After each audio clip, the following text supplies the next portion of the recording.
नमस्कार प्यारे बच्चों, मैं चंदन सर स्वागत करता हूं आपके प्यारे से खूबसूरत से इस YouTube चैनल ऐसी क्लासेस पे। और यदि आप फेसबुक पेज पे देख रहे होंगे तो वहां भी आपका तहे दिल से स्वागत है। प्यारे बच्चों, आज की इस वीडियो में जो है हम लोग डिस्कस करने जा रहे हैं और जानने जा रहे हैं क्लास 11th जो बिहार बोर्ड का है उसके इंग्लिश का सिलेबस क्या है। एक तो बोर्ड के लिहाज से हम सिलेबस को देखेंगे और हम ये भी देखेंगे कि हम अपने यहाँ 11th में क्या पढ़ाएंगे, कितना पढ़ाएंगे। लेकिन इन सभी से पहले मैं आपसे 2 मिनट बात करना चाहता हूं। बात यह है प्यारे दोस्तों कि आखिर मैंने एक वीडियो बनाई थी, छोटी सी वीडियो सभी बच्चों के लिए, कि आखिर 11 से इंग्लिश क्यों पढ़े। आखिर 11 से इंग्लिश क्यों पढ़ें।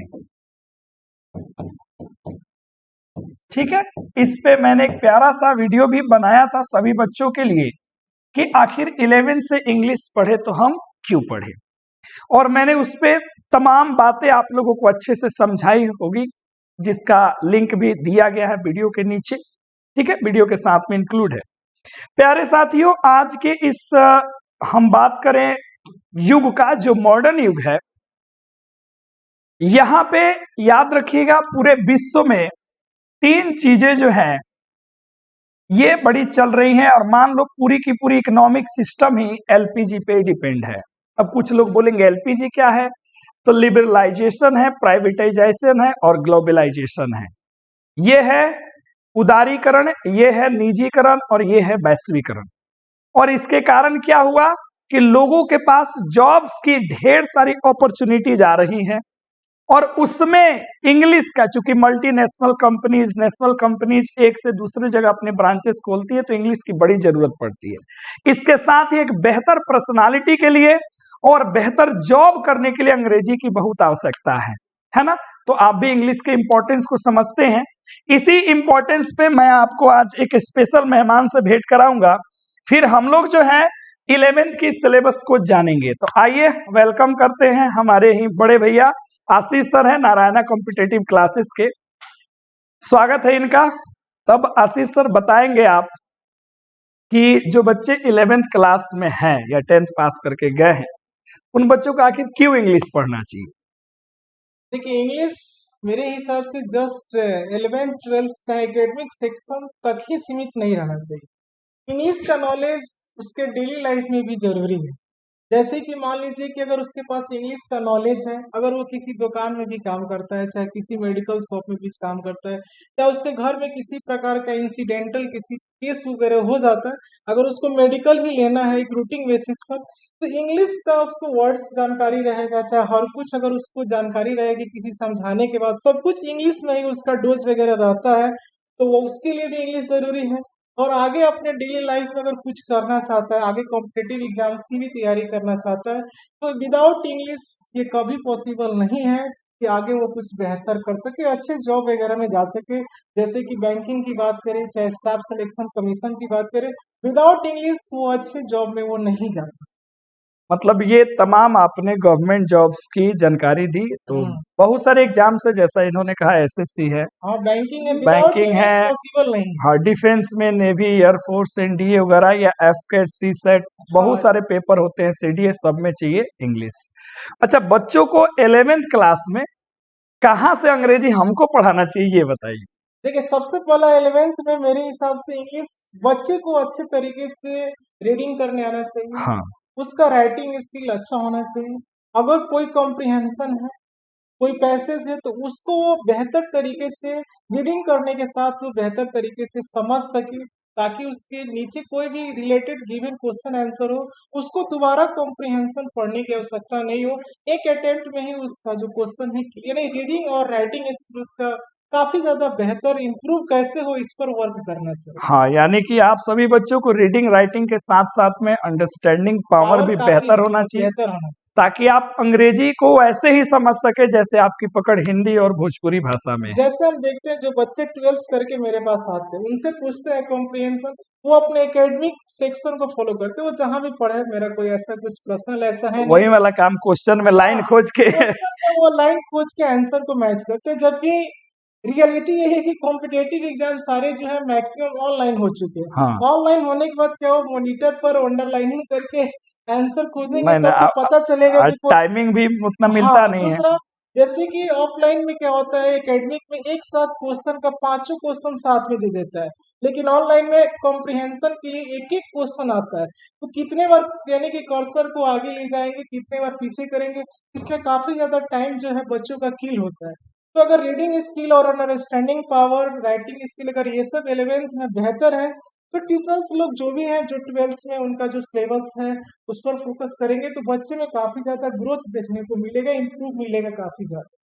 चलिए, और आपको सूचना दे दें कि भैया का बैच जो है कॉम्पिटेटिव इंग्लिश का एकदम फाउंडेशन बैच कितने तारीख से स्टार्ट हो रहा है? 3 मई से जो है एक हाँ, बिल्कुल इसी 3 मई से 3 मई से एकदम 0 level to advance level complete foundation 0 level to advance level 3 मई से सुबह 8 से 9 स्टार्ट अच्छा, हो रहा इसमें है। कौन कौन से बच्चे ज्वाइन कर सकते हैं, किस किस कॉम्पिटेटिव एग्जाम्स के लिए? फॉर ऑल कॉम्पिटेटिव एग्जाम्स, चाहे वो बैंकिंग हो, चाहे वो रेलवे हो, चाहे डिफेंस से रिलेटेड कोई भी हो, चाहे स्टाफ सिलेक्शन से रिलेटेड कोई भी हो, सीजीएल हो, सीएचएसएल हो, एमटीएस हो, complete foundation for all competitive exams 0 level to advance level. यानी कि एक बार तैयारी करें और अब बाकी सारा, चूंकि सिलेबस तो सब सेम ही है। मेरे प्रीवियस कॉलेज से भी पढ़ रहे हैं उनके लिए भी वही चीज है, अभी जितनी सारी वैकेंसीज, अब तो बहुत अच्छा अपॉर्चुनिटी से, चाहे वो एसएससी हो चाहे रेलवे, कैलेंडर जारी कर। हाँ, कैलेंडर में हर बच्चा अपने शेड्यूल के अकॉर्डिंग, यानी कैलेंडर का जो शेड्यूल है उसके अकॉर्डिंग अपने प्रिपरेशन को स्टार्ट करे,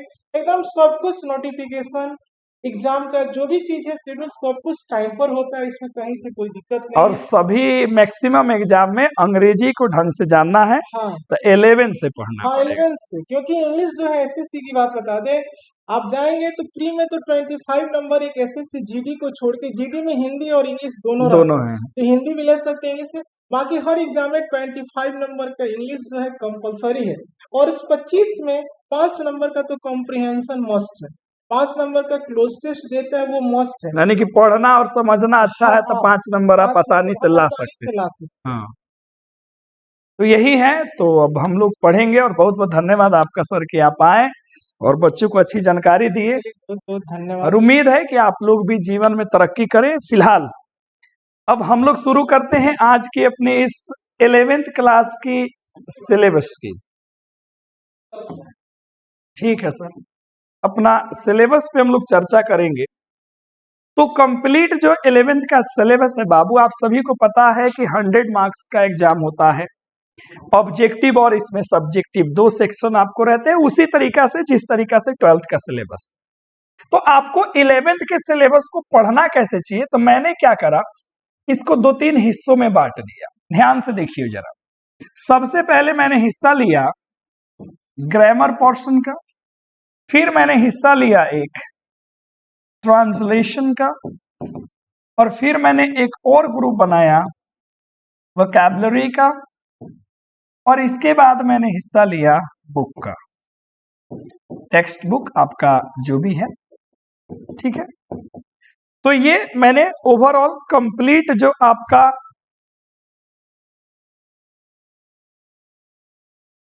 ठीक है, कंप्लीट जो आपका सिलेबस है 100 मार्क्स की है, और मैंने उस 100 मार्क्स को इतने हिस्सों में क्या किया, बांट दिया। जो 100 मार्क्स है वो मेरा मानना है कि 11th में बच्चा को बिल्कुल बेसिक से सीखना चाहिए। ठीक है, 11th और 12th में केवल और केवल थोड़ा बहुत टेक्स्ट बुक का अंतर होता है, बाकी ये सारा सेक्शन 11th 12th का सेम होता है। लेकिन मैं कैसे पढ़ाता हूं और मैं कितना पढ़ाता हूं, बड़े ध्यान से समझना। पहली बात, बिहार बोर्ड के 11th का एग्जाम उतना सीरियसली नहीं होता है, सच्चाई है। जैसे कि 9th 8th का पेपर होता है तो बच्चे कुछ भी लिख लो, थोड़ा बहुत लिख करके बच्चे पास हो जाते हैं। लेकिन यहां मतलब है कि आपका बेस कितना मजबूत होगा, आपका फाउंडेशन कितना तगड़ा होना चाहिए यदि आप 11 से ज्वाइन करेंगे। तो इसमें प्यारे बच्चों हम बात करें यदि ग्रामर की, तो देख लीजिए ध्यान से। ग्रामर में सबसे पहले मैं शुरू करता हूं बिल्कुल बेसिक से, एकदम बेसिक कह लो, एबीसी ऑफ इंग्लिश, अंग्रेजी का एकदम साधारण ज्ञान। जैसे कि बहुत सारी बातें हैं कि इंग्लिश क्या है, ग्रामर क्या है, ग्रामर कितने हिस्सों में बांटा गया है। इंग्लिश में टोटल अल्फाबेट एक है और उस अल्फाबेट में 26 लेटर्स है, उनके बारे में, उनके साउंड के बारे में, ठीक है। वहां से उनका जो क्लासिफिकेशन किया गया लेटर में किया गया, जैसे कॉन्सोनेंट्स किया गया, वॉवेल्स किया गया, स्पेसिफिक वॉवेल्स किया गया, इन तमाम चीजों को यहां पढ़ना, जैसे सब्जेक्ट क्या है, ऑब्जेक्ट क्या है, प्रेडिकेट क्या है, अट्रीब्यूट क्या है, ठीक है। उसके अलावे जो है जितनी भी तमाम बेसिक चीजें होती हैं एक बच्चे को आना चाहिए, ताकि वो कम से कम सेंटेंस को पढ़ के उसका मीनिंग समझ सके कि सेंटेंस कह क्या रहा है, ताकि वो आगे बढ़ सके। सारा तमाम जानकारी मैं बेसिक्स के अंदर में बच्चों को क्लियर करता हूं। जैसे बेसिक नॉलेज हो जाएगा तो मैं सीधा मूव करता हूं पार्ट्स ऑफ स्पीच पे, पार्ट्स ऑफ स्पीच पे। अब इस पार्ट्स ऑफ स्पीच के बारे में प्यारे बच्चों आप सब जानते हो, जिसके अंदर जो है अगर ओल्ड क्लासिफिकेशन देखें तो 8 या 9 पार्ट्स ऑफ स्पीच हम पढ़ते हैं, noun, pronoun, adjective, verb, adverb, preposition, conjunction, interjection और डिटरमिनर्स। तो इन तमाम पार्ट्स ऑफ स्पीच को मैं पढ़ाता हूं। और प्यारे साथियों, जिस भी बच्चे का यदि पार्ट्स ऑफ स्पीच तगड़ा है, फिर उसको जीवन में कभी इंग्लिश में समस्या होने वाली नहीं है। और पार्ट्स ऑफ स्पीच का मतलब ये नहीं कि आपको नाउन प्रोनाउन चुनने आ गया, नहीं, आपको यूज करने आ गया कि कहां किसका, किस वर्ड का कैसे हमें यूज करना है। क्योंकि आप देखते होंगे एक ही वर्ड का अलग अलग जगहों पे अलग अलग मीनिंग निकलता है। वो मीनिंग जानने के लिए हमें पार्ट्स ऑफ स्पीच जानना पड़ता है कि ये जो पर्टिकुलर वर्ड है, इस वर्ड को इस सेंटेंस में किस रूप में लिखा गया और इसका मीनिंग क्या है। जैसे प्यारे साथियों, यदि मैं आपको सिंपल शब्दों में कहूं कि अगर मैंने यहां पे एक छोटा सा सेंटेंस लिखा, बड़े ध्यान से समझना, अगर मैंने यहां पे लिखा है आई ड्रिंक वाटर और यहां पे लिखा है आई वाटर, ठीक है, I drink water, I drink water. अब देखो यहां पे दोनों जगहों पे, यहां पर भी वाटर है, यहां पर भी वाटर है। अभी दोनों में फर्क क्या है? यहां है मैं पानी पीता हूं, यहां पे ये एक नाउन है, और यहां पे आई वाटर, मैं पानी पटाता हूं, और यहां पे क्या है? वर्ब है। तो जब तक हम इस वर्ड का यूज नहीं समझेंगे तब तक क्या करेक्ट मीनिंग निकाल पाएंगे? तो आप बोलोगे बिल्कुल नहीं सर। उसी तरह मैंने अगर लिख दिया कि आई ड्रिंक मिल्क, मैं दूध पीता हूं, और किसी ने लिखा आई मिल्क, ठीक है, इन द मॉर्निंग। ध्यान से समझना, दोनों जगह में प्यारे साथियों यहां पर भी मिल्क है, यहां पर भी मिल्क है। फर्क क्या है? यहां पर ये नाउन है, यहां पे ये वर्ब है। यहां हिंदी है मैं दूध पीता हूं, यहां हिंदी है मैं सुबह में दूध दूहता हूं। तो दूध दूहना, दूध पीना, दो बातें हैं। तो इसी को तो कहते हैं पार्ट्स ऑफ स्पीच, कि किस वर्ड का कैसे यूज करना है, इसी का नाम है पूरा का पूरा इंग्लिश। तो जिसको इस पे पकड़ हो गया उसको इंग्लिश पे पकड़ हो गया, ठीक है ना। आप जैसे मान लीजिए आगे चल के आप कुछ भी पढ़ोगे, टेंस पढ़ोगे, तो टेंस में क्या है? वर्ब है और एडवर्ब है, दोनों के कॉम्बिनेशन को ही तो टेंस कहते हैं। यदि आप वॉइस पढ़ोगे तो वॉइस में क्या है? सारा का सारा वर्ब का खेल है। नरेशन पढ़ोगे तो वर्ब के साथ साथ पार्ट्स ऑफ स्पीच का पूरा खेल है, पूरा का पूरा प्रोनाउंस का खेल है। तो यही सारा चीज है, जिसके बच्चे का ये क्लियर है उस बच्चे का सब कुछ क्लियर है। तो जैसे ही पार्ट्स ऑफ स्पीच खत्म हो जाएगा प्यारे दोस्तों, तो इसके बाद में समझिएगा, इसके बाद में जो है मैं बच्चों को पढ़ाता हूं, ठीक है जी। इस पे मैं आपको सिखाता हूं some special uses of words, ठीक है। वर्ड्स का कुछ कुछ स्पेशल यूज, जैसा आपने अभी देखा कि कैसे कोई कैसे यूज हुआ, मैंने कि एक ही वर्ड अलग अलग तरीके से कैसे यूज होता है उसको मैं पढ़ाता हूं। ये क्लियर हो जाने के बाद मैं बच्चों को क्वेश्चन टैग, बड़ा छोटा सा चैप्टर है जो 12th में भी पढ़ना है, और इसके बाद प्यारे साथियों यदि आपने क्वेश्चन टैग ढंग से कर लिया तो इसके बाद मैं आपको एम्फेटिक पढ़ाता हूं, बिल्कुल बेसिक चीजें, ये सारे एम्फेटिक सेंटेंस है, डू डज डिड वाला जो आपने पढ़ा। तो ग्रामर में इतना ही पढ़ाते पढ़ाते पूरा साल बीत जाता है, क्योंकि पार्ट्स ऑफ स्पीच ही 6 महीना कम से कम ले लेता है बच्चों को ढंग से पढ़ाने में। और यदि इससे समय बचता है तो मैं बच्चों को पढ़ाता हूं, और एक चीज तो मैं जरूर पढ़ाता हूं, और उसको मैं पढ़ाता हूं पैसेज सॉल्विंग, कि एक पैसेज हम कैसे सॉल्व करें, क्वेश्चन आंसर कैसे, फिल इन द ब्लैंक्स कैसे बनाए, यानी कि क्लोज टेस्ट वगैरह क्वेश्चन आंसर कैसे करें। तो ये ग्रामर में पढ़ाता हूं। हालांकि इससे 11th में कम ही पूछेगा। 11th का वही है, आर्टिकल है, प्रीपोजिशन है, टेंस है, वॉइस है, नरेशन है, जो 12th का ग्रामर है। लेकिन ये पढ़ोगे प्यारे साथियों तो आपका अंग्रेजी पे बड़ा अच्छे से कमांड हो जाएगा। इसके अलावे संपूर्ण जो टेंस, वॉइस, नरेशन है उसको हम लेके जाते हैं, उसको हम 12th में ज्यादा पढ़ाते हैं। ठीक है, आगे बात करें प्यारे दोस्तों, अगर हम बात करते हैं ट्रांसलेशन की, तो ट्रांसलेशन में हम सबको पता है, हम सभी को 2 ही चीजें पढ़नी होती है। एक पढ़नी होती है कि गुरुजी इंग्लिश से इंग्लिश टू हिंदी, और एक हमें पढ़ना है हिंदी टू इंग्लिश। ये हमें 2 तरीके से सेंटेंसेस आना चाहिए कि इंग्लिश से हिंदी कैसे करें और हिंदी से इंग्लिश कैसे करें। इसके बाद प्यारे दोस्तों जब हम बात करते हैं वोकैबुलरी का, यानी कि जब हम बात करते हैं शब्दकोश का, तो इसमें आपको पता है सबसे पहले मैं पढ़ाता हूं बेसिक वर्ड्स। ठीक है, अलग अलग वर्ड्स। जैसे मैं आपसे सवाल करूं कि चलो किराने की दुकान को इंग्लिश में क्या बोलते हैं, बताना कमेंट करके। दवा की दुकान को इंग्लिश में क्या बोलते हैं, मिठाई की दुकान को इंग्लिश में क्या बोलते हैं, मिठाई बनाने वाले को क्या बोलते हैं, तो उन सभी वर्ड्स को मैं पढ़ाता हूं अलग अलग घटनाओं और कहानियों के माध्यम से, ताकि बच्चा का डेली लाइफ में यूज होने वाला सारा वर्ड क्लियर हो सके। घर के बेडरूम से, किचन से लेके आपके घर के पूरे यूनिट को लेते हुए, घर से आप इंस्टीट्यूट आते हो, पूरे रास्ते में जितने चीजों को देखते हो, जितनी घटनाएं देखते हो, उन सभी से रिलेटेड, आपके स्टडी से रिलेटेड मैं वर्ड्स को पढ़ाता हूं एक एक दिन। जैसे एक दिन शुरू करूंगा मेडिकल से रिलेटेड, एक दिन शुरू करूंगा मान लो कि जैसे डोमेस्टिक लाइफ से रिलेटेड, एक दिन शुरू करूंगा किचन से रिलेटेड, और उसमें सारा वर्ड्स मैं आपको सिखा दूंगा ताकि अच्छे से आप सीख सको। जब बेसिक्स आपके क्लियर हो जाते हैं तो कुछ अलग अलग वर्ड्स होते हैं, जैसे सिनोनिम्स, पर्यायवाची शब्द, जैसे एंटोनिम्स,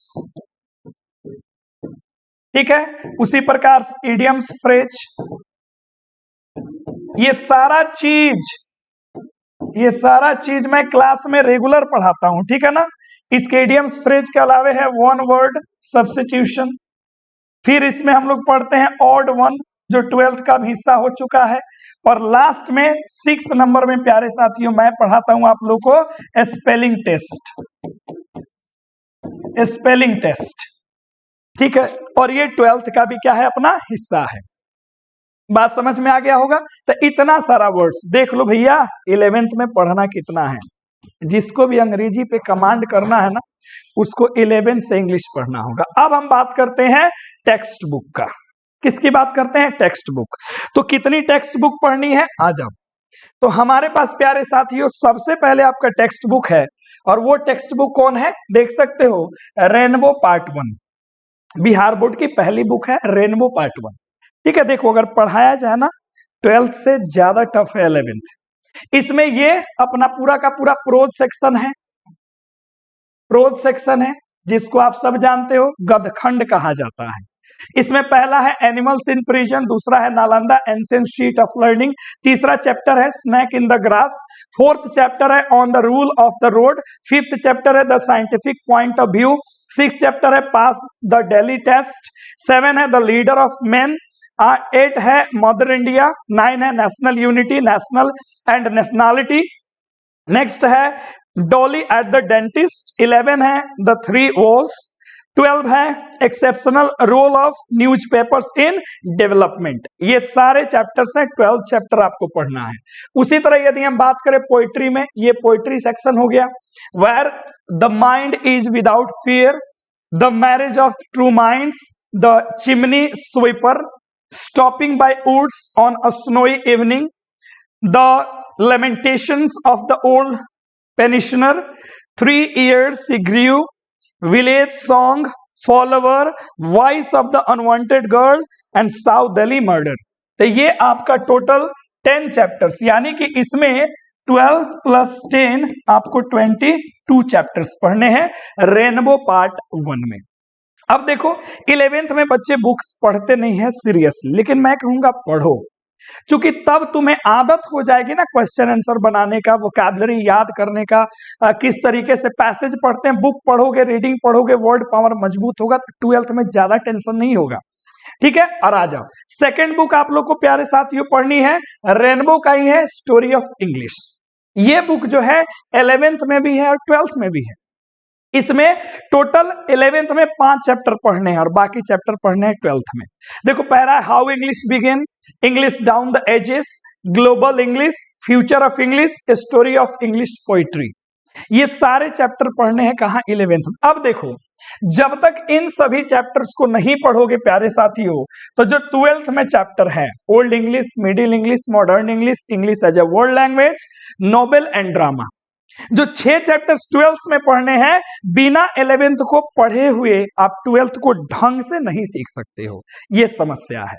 तो इसलिए प्यारे साथियों 11th को हमें क्या पढ़ना है, ढंग से पढ़ना है, और इस बुक से 12th में लगभग 15 मार्क्स का क्वेश्चन आता है, और कुछ क्वेश्चन तो 11th से ही पूछ देता है। इसी पे मैं आपको बताता हूं कि क्यों 11th पढ़ना चाहिए। तो ये कंप्लीट सिलेबस है प्यारे दोस्तों, आप सभी को पढ़ना होगा, ढंग से पढ़ना होगा। अब हम बात करते हैं बैचेस की। तो प्यारे साथियों मैं यूट्यूब पे 11th की बैचेस शुरू कर रहा हूं तुरंत ही। ठीक है, यूट्यूब पे बैच अपना चलेगा, इसमें कोई समस्या नहीं है। दूसरी बैच जो है ऑफलाइन चल रही है। ठीक है, ऑफलाइन बैच चल रही है कहाँ, SC इंग्लिश क्लासेस जो रक्सौल ईस्ट चंपारण में है, नागा रोड में तक्षशिला कैंपस है वहां पे। और यहाँ पे न्यू बैच की टाइमिंग चल रही है शाम के 3 बजे से। ठीक है, 3 बजे से स्टार्टिंग है, बेसिक स्टार्ट हो चुका है, और नई बैच एक और आएगी आपको मई में जाके आने वाली है। तो इसको ज्वाइन करो व वो वाला ज्वाइन करो, तुम्हारे ऊपर निर्भर है। ठीक है प्यारे दोस्तों, अब बहुत सारे बच्चे जो है हमारा फी के लिए पूछ रहे होंगे कि सर ऑफलाइन का जो फी है कितना है। तो देखो पहले ऑफलाइन का फी 2500 दिया गया था ऑफर में, लेकिन अब इसका फी हो गया है 3000 है प्यारे दोस्तों। अब आप सभी को ज्वाइन करना, विलंब करोगे ये फी धीरे धीरे क्या हो जाएगा, बढ़ जाएगा। तो आप सब आइए, आप सभी का स्वागत है। और प्यारे साथियों बहुत लोग जो है अपने यहाँ जब 11th के इंग्लिश का प्रचार कर रहे हैं प्यारे दोस्तों, तो थोड़ा सा संभल के रहना, नहीं तो उनमें तुम फंस जाओगे। कैसे, अब कुछ लोग कह रहे हैं कि इतना फी में जो है हम आपको कंप्लीट 12 महीना पढ़ाएंगे, 12 महीने पढ़ाएंगे कम फी में।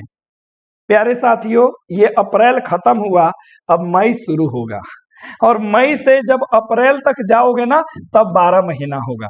क्या कोई टीचर 11th अगले साल 2025 में अप्रैल तक पढ़ाएगा?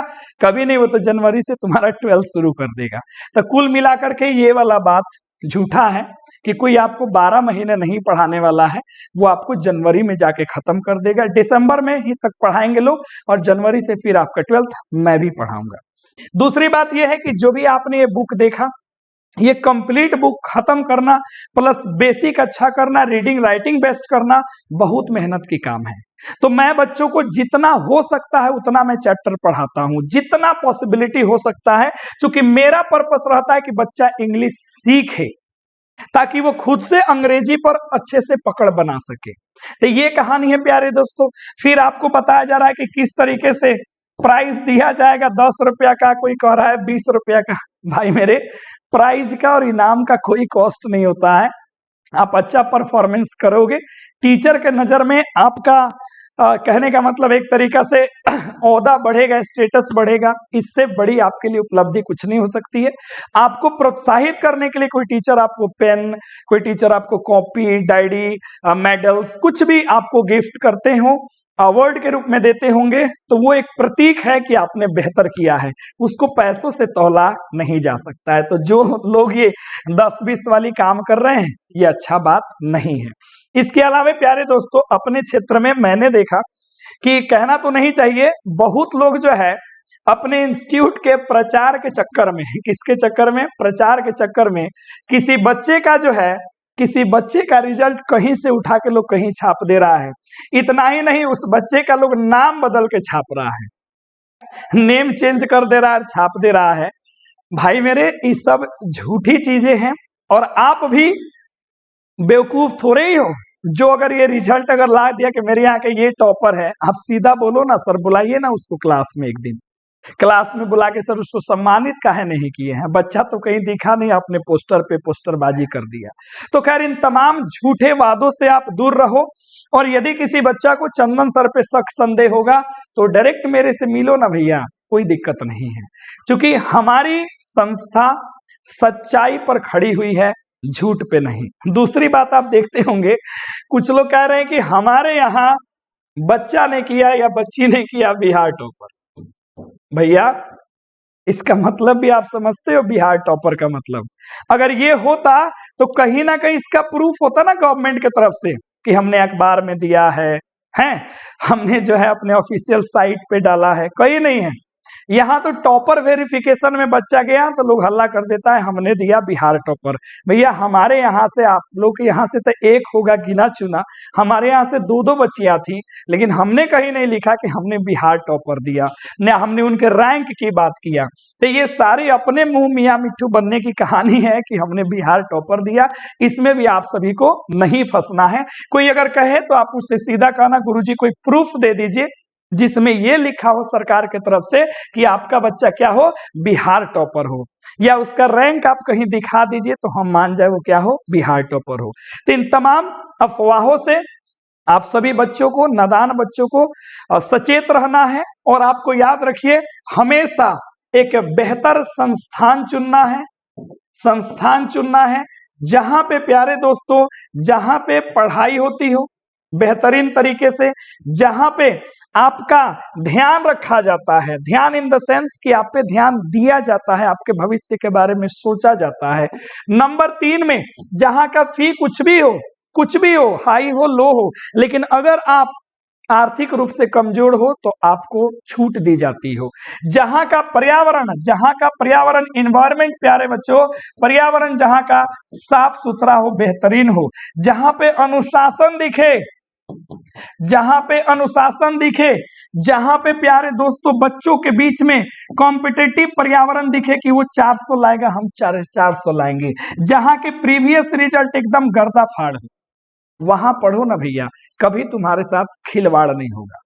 दूसरी बात मुझे कहना नहीं चाहिए, कितने लोग ना जाने वीडियोज बना रहे हैं, डाल रहे हैं, उसमें इतना ज्यादा एरर है कि अगर उसका बोरा खोल दिया जाए तो सर फिर बड़ा दिक्कत हो जाएगा। और मैं टीचर होने के नाते अपने बच्चों को दिखा देता हूं, खोल के कह रहा हूं कि कहाँ गलतियां हैं, और उनको कहता हूं कि आप लोग इस तरीके से कमेंट मत किसी को करें ताकि उनको बुरा लग जाए। खैर सबकी अपनी अपनी पढ़ाने के तरीका है, लेकिन सही पढ़ाइए, साफ सुथरा पढ़ाइए, और ईमानदारी के नींव पर अपने संस्थान को खड़ा करें सभी को। तो प्यारे बच्चों आज मिलना शुरू करेंगे, और जल्द ही मैं 11th का पोर्शन यूट्यूब पे भी डालूंगा, ठीक है। चलो thank you very much. Video को शेयर कर देना, लाइक करना, और कमेंट करके जरूर बताना 11th में मुझे क्या शुरू करना चाहिए, ग्रामर पोर्शन से, ट्रांसलेशन पोर्शन से, वोकैबुलरी से, या बुक से, कहां से, कमेंट करके बताना, ठीक है। Thank you.